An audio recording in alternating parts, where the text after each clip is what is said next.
Once upon a time, in a small town in South Korea, there lived a boy named Leo who was just 13 years old. His eyes sparkled with dreams bigger than the sky, but his life was filled with silence. Not because he couldn't speak, but because he had no one who truly listened. Leo's parents were hard-working farmers. Every morning, before the sun painted the sky, they were already in the fields. Leo helped them, not because they asked him to, but because he wanted to. He knew life was not easy, and he had grown up learning one lesson: goodness is not a choice. It is your way of living. At school, Leo was quiet. He sat at the back, never raising his hand, never shouting, never laughing too loud. His classmates didn't notice him. Some called him strange, others just ignored him. But Leo didn't mind. In his heart, he knew he wasn't alone. His values were with him. One cold winter afternoon, something happened that changed everything. Leo was walking back from school when he saw an old man sitting alone on a bench. His clothes were torn, his shoes had holes, and his eyes were red from the cold wind. Most people walked past him, pretending not to see. But Leo stopped. He took off his own scarf and wrapped it around the old man's neck. "Are you okay, sir?" Leo asked gently.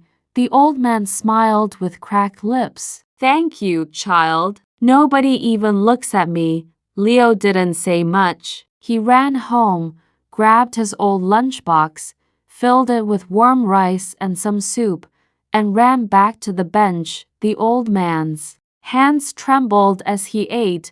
"What's your name, boy?" he asked between bites. "Leo. You have a good heart, Leo." Never let the world change that. Leo didn't know it, but someone was watching him from the other side of the road. A teacher from his school, Mr. Park. The next day, during assembly, Mr. Park walked up to the microphone and said something that shocked the entire school. "Yesterday, I saw something special. A boy, who many of us ignore, taught me what kindness really means." He called Leo to the stage. He gave food to a stranger. He gave warmth to someone cold. And he asked for nothing in return. This, dear students, is what it means to be human. For the first time, Leo stood in front of everyone, not as a background boy, but as a symbol of quiet courage. After that day, things changed. People began to talk to Leo. Some asked him questions. Others smiled at him. But Leo didn't care about the attention. He kept doing what he always did: small acts of goodness every day. One rainy afternoon, Leo saw a boy crying in the school corridor. His name was Minho, and he had just failed his math test. Everyone laughed at him, but Leo sat beside him and whispered, "One test doesn't decide your future. Keep trying." Minho looked up, surprised. No one had said that to him before. "Will you help me study?" he asked. Leo nodded. Every day after school, they sat in the library. Leo was patient, and Minho slowly began to improve. Months later, Minho topped the class in math. When he got his prize, he thanked Leo. Leo never asked for thanks. He didn't want rewards. He just believed that if you do good, the world becomes a little better, even if it's only for one person. Years passed. Leo grew up. He never became rich. He didn't wear expensive clothes, but he became something more important: a teacher. He went back to his old school, the same one where he had once sat quietly at the back of the room. He started teaching, not just English or math, but moral stories, real stories from real life, stories that touched the heart, stories about kindness, truth, respect, and forgiveness. He told his students about the old man on the bench. He told them about Minho and the failed test. He told them about how a small act can change someone's entire life. One day, a student asked him, "Sir, why do you only tell us stories? Why not teach us from the book?" Leo smiled and said, "Books teach your brain. Stories teach your heart." In one of his classes, a girl named Yumi said she was being bullied. The other students looked away. Leo asked her to stand up and speak. Her voice shook, but she told her story. And for the first time, those who laughed at her began to understand her pain. After that day, something changed in the class. Students began to look out for each other. They started saying thank you more often. They helped each other without being told.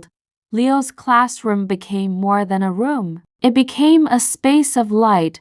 Years later, Leo received a letter. It was from Minho. "Dear Leo, you once helped a boy who had lost all hope. Today, I'm a teacher too. I tell your stories to my students. Thank you for teaching me not just math, but the value of kindness." Leo folded the letter and smiled. He kept it in a box, along with dozens of other letters from students he had touched. You see, Leo never changed the world in big ways. He never stood on big stages or won awards, but he changed people one heart at a time. That's the power of moral stories. They don't just entertain, they plant seeds. Seeds that grow into courage, honesty, kindness, and love. And now, if you are watching or listening to this story, ask yourself, have I been kind today? Have I stood up for someone in need? Have I spoken the truth when it was hard to? If not, it's not too late. Like Leo, you don't need money, fame, or a crowd to change the world. All you need is a good heart and the courage to use it. Start today. Hold a door open. Listen to someone. Say sorry. Forgive. Give. Be the story someone remembers. And if this story touched your heart, don't forget to share it. Because someone out there might need this message more than you know. Like Leo said, books teach your brain. Stories teach your heart. Let this be your story. Years pass quietly like pages turning in a book. Leo was now 35 years old, with gentle lines around his eyes, not from age, but from smiling too often and worrying about his students like a father would. He still walked to school every morning through the same small roads of his South Korean town. Nothing looked too different, but in the hearts of many, everything had changed because of him. One summer evening, as the orange sun dipped low in the sky, Leo sat alone at his desk, grading papers. The room was silent except for the soft scratch of his pen. Just as he was about to pack up and leave, the school's principal walked in with a letter in his hand. "Leo," he said, "this came for you. International Post." Leo looked at the envelope. It was thick, with bold letters written in English. From Department of Education Canada. He opened it slowly, carefully. Inside was a handwritten letter and an official invitation. "Dear Mr. Leo Kim," it began, "we've heard of the powerful impact your moral storytelling has had on students. We are organizing an international education summit in Toronto. We would be honored if you could share your journey and speak about your method of teaching through moral stories." Leo sat still, holding the letter in his hands. He remembered the days he had no voice in school, the days when he gave soup to a stranger, the nights he stayed up helping Minho with math. All of it, every small act, every story told with hope, it had reached the world, and now the world was calling him. A few weeks later, Leo found himself standing in front of a huge audience in Toronto. Teachers, professors, and education leaders from around the globe were seated, waiting to hear from a quiet man from a small town. Leo stood at the microphone. He looked at the bright lights and then down at his hands. They still had the ink marks from grading. He took a deep breath. "I'm not a famous person," he began. "I don't have a degree from a big university, but I've spent my life watching young hearts grow through kindness." He paused, then continued, "I want to tell you a story," and he did. He told them about the old man on the bench, about Minho, about Yumi. He spoke simply, without fancy words, just like he did in his classroom. The room was silent. Some listeners wiped tears. Others nodded, deeply moved. He ended his speech with this: "You want to change the world? Don't start with big plans. Start with small hearts. Teach a child to be honest, to be kind, to say sorry." That's how change begins, not from speeches, but from stories that stay in our souls. The crowd stood up. A standing ovation. That night, news of Leo's talk spread across social media. His story was translated into 22 languages. Schools in India, Brazil, Egypt, and Germany began sharing his classroom stories. Children in places Leo had never heard of now knew his name, but Leo didn't change. When he returned home, he put away the award they gave him and walked back to his little school, where the blackboard was a little cracked and the desks were old, because for him, the true reward wasn't applause. It was when a student said, "Sir, I helped someone today," or "Sir, I told the truth, even though it was hard," or "Sir, I forgave my friend." That was gold. One day, a boy named Jin joined Leo's class. He had been transferred from another city due to behavior issues. He was angry, always breaking rules, and never smiling. Most teachers had given up on Jin, but Leo didn't. He didn't scold. He didn't punish. He just told stories. Stories about second chances, about people who made mistakes but changed, about love, not fear. At first, Jin rolled his eyes. Then, he started listening. One day, he stayed after class and said, "Sir, those stories, are they real?" Leo looked him in the eye and said, "Every single one." Jin said nothing, but he didn't leave. He just sat there, quiet. A week later, Jin helped clean the classroom without being asked. A month later, he apologized to a student he had bullied. By the end of the year, he stood in front of the class and told his own story. "I was angry, but someone gave me hope again." That someone is Sir Leo. The class clapped. Leo smiled, not with pride, but with quiet joy, because this was his mission, not to build buildings, not to lead armies, but to build characters. Lead hearts, and in doing so, Leo had become something more powerful than any king or president. He had become a gardener of goodness, planting one seed at a time. Many years later, when Leo was old and his hair had turned silver, he walked slowly through the school garden, where a plaque had been placed under a cherry blossom tree, in honor of Mr. Leo Kim, the teacher who taught us how to live, not just how to pass exams. And beneath that, in smaller letters, "Books teach your brain. Stories teach your heart." Children still played under that tree, their laughter echoing across the playground. New teachers came, new students sat in the same classrooms, but the spirit of Leo's stories never left.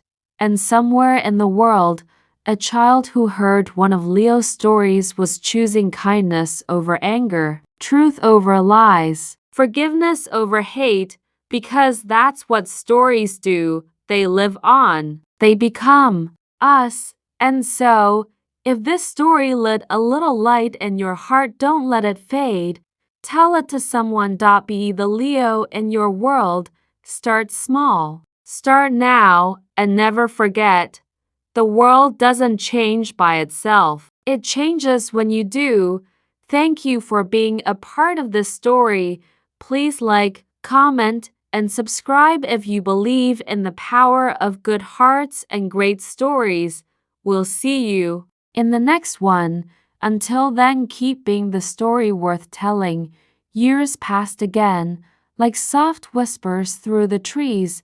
Leo, now 67 years old, walked slower, his back slightly bent, but his heart still stood tall just like it always had. He was no longer the official teacher at the school. He had retired 2 years ago, but to the children in the town, he was still Sir Leo.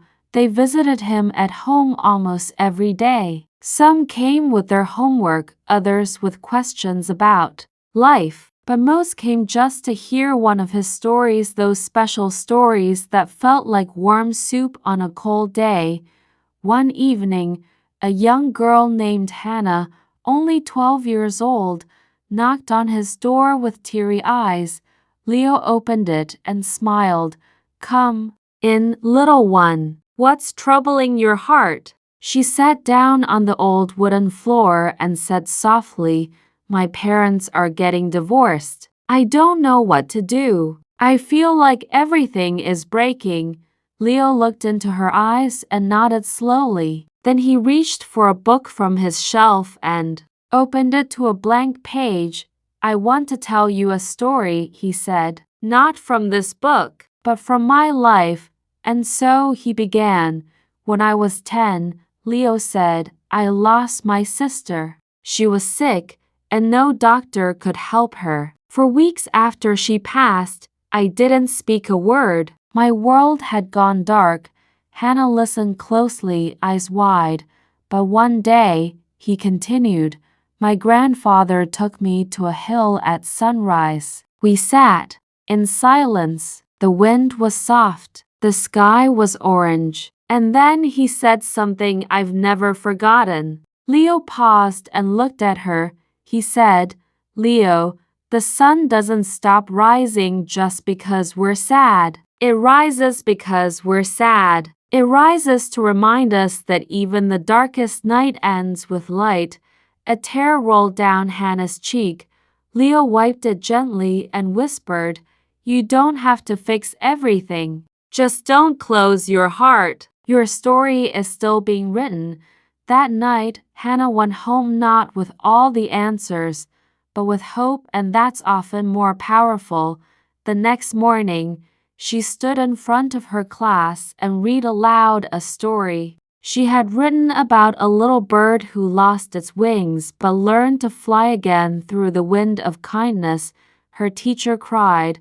When asked where she got the idea, Hannah simply said, "From a story my heart needed." As the years rolled on, more and more children found comfort in Leo's presence. But slowly, quietly, Leo's health began to fade. His voice wasn't as strong, and sometimes he forgot little things, like names and days. One spring morning, Leo was taken to the hospital. The whole town whispered with worry. His former students, now grown men and women, some even with their own children, gathered at the school garden under the cherry blossom tree, the one with the plaque. They remembered the stories he had told. One by one, they stood up and shared how Leo had changed their lives. "I was going to quit school until he told me the story of the lion who didn't know it was a lion. I used to lie. Until he told me the story of the cracked mirror and the courage of truth. I used to hate my father. Until he told me the story of the two brothers who forgave each other before the war." That night, something beautiful happened. Dozens of students, teachers, and parents walked to the hospital with candles in their hands. They stood outside Leo's window, singing softly. Not songs, but the moral stories he had once told them, now turned into poems and songs by their hearts inside. Leo heard them. He opened his eyes. His doctor leaned down and whispered, "Sir, your students are here. Hundreds of them. They're outside telling your stories." Leo smiled, not a sad smile, not a weak one, a full, peaceful smile. He whispered just loud enough for the nurse to hear, "Stories live on," and then, with a quiet breath, he closed his eyes. The news spread across South Korea and beyond. Leo Kim, the story teacher, passes away, leaves behind a generation of goodness. But that wasn't the end. Soon after, something unexpected happened. His students, now in many countries, started a project. The Leo Project, one story, one heart at a time. It was simple. In every classroom, school, or community they could reach, they would tell one moral story every week. No fancy equipment, no digital magic, just a story and a listener. India started with stories of courage. Brazil added stories of patience and faith. Japan shared stories of forgiveness. Nigeria brought stories of respect and tradition. Canada contributed stories of kindness to strangers. The movement exploded. Social media filled up with hashtag story of the week. Children began creating drawings, journals, and plays from moral tales. Parents started telling bedtime stories again, not of superheroes, but of real heroes like Leo. Back in Leo's hometown, the school built a new hall and named it the Leo Room, where every story matters. It had no blackboard, no desks, just soft mats and a big circle where children could sit, listen, speak, and heal through stories. On the wall of that room, painted in bold, colorful letters, was Leo's quote, "Books teach your brain. Stories teach your heart. If you teach both, you change the world." And you, dear viewer, dear listener, are now part of Leo's legacy, because if you've listened this far, it means you carry within you the same spark he did, the belief that stories can heal, that values matter, that hearts grow when they are understood. So tonight, before you sleep, ask yourself, what story will I tell? What lesson will I live? Whose life will I touch tomorrow just by being a little kinder, a little braver, a little more honest? And when you find that story, don't keep it inside. Share it. Live it. Be it, because somewhere out there, a child like Hannah, a boy like Jin, is waiting for someone like you to tell a story that helps them fly again. Thank you for being part of this journey. If Leo's story touched your heart, please share it. Let it travel. Let it grow. Let it light another soul. And always remember, the greatest story you'll ever tell is the one you live. Thank you for listening. If you believe in kindness, truth, and the power of simple stories, please like, comment, and subscribe for more beautiful journeys that teach us how to live and love, one moral at a time.